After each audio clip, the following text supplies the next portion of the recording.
храму в Вэньчжоу, Чжэцзян, Китай, пришла сбежавшая с фермы 150-килограммовая свинья и упала на колени, если можно так выразиться. Никто не мог сдвинуть хрюшку с места.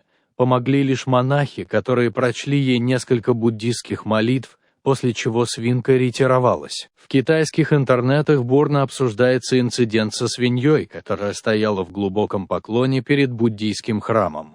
Это событие наделало много шума в китайских СМИ. Пользователи соцсетей активно обсуждали произошедшее. Журналисты выяснили, что 150-килограммовая свинья сбежала с фермы и через несколько часов появилась во дворе храма. Как сообщило китайское издание Вэньчжоу Душибао, 22 февраля, на 4-й день китайского Нового года, к одному из храмов в деревне Таньтоу, в провинции Чжэцзян, подошла свинья, согнула передние лапы и долго стояла в поклоне перед храмом, не реагируя на крики прохожих. Многие посетители храма проходили мимо и фотографировали коленопреклоненное животное.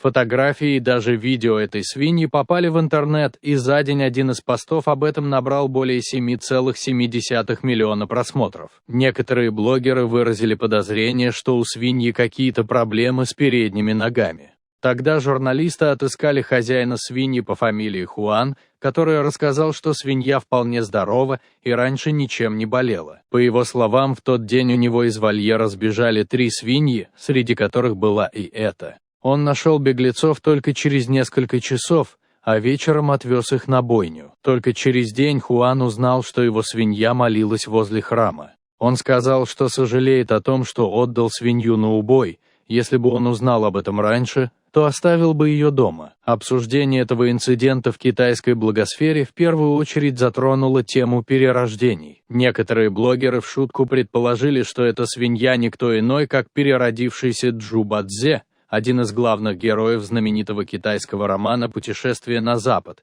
у которого было тело свиньи. Другие участники обсуждения даже считают, что смерть свиньи – это награда за ее молитву, полагая, что таким образом ей был дан шанс как можно раньше переродиться в человека. Ведь только в теле человека можно заниматься духовным совершенствованием и выйти из кругов перерождений. В 1934 году в Шанхае произошел громкий случай. К храму Баохуа пришла свинья с одной человеческой рукой. Некий местный житель по имени Ди Цзибин тогда опубликовал небольшую статью с фотографией этой свиньи под названием «Железное доказательство перерождения человека в животное». В статье рассказывалась история этой свиньи. По словам автора, в городе Тайсин жил бандит по имени Ши Циньчжун. Перед смертью он встретился с монахом, который сказал, что Ши сделал очень много зла, и поэтому в следующей жизни родится в теле свиньи, но если он раскается, то может изменить свою судьбу. Слова монаха вошли глубоко в сердце Ши,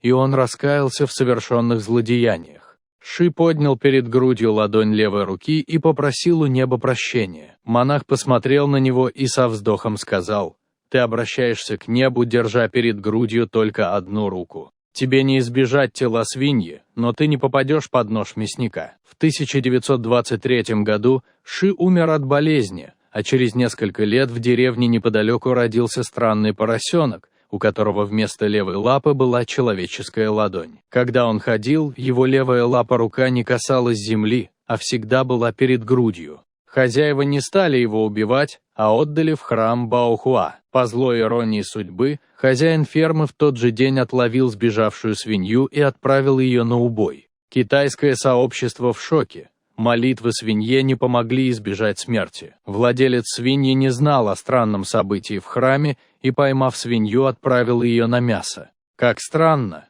Я развожу свиней в течение многих лет, но я никогда не видел ничего подобного. Я действительно не должен был убивать ее. Оправдывается хозяин фермы, сказал он.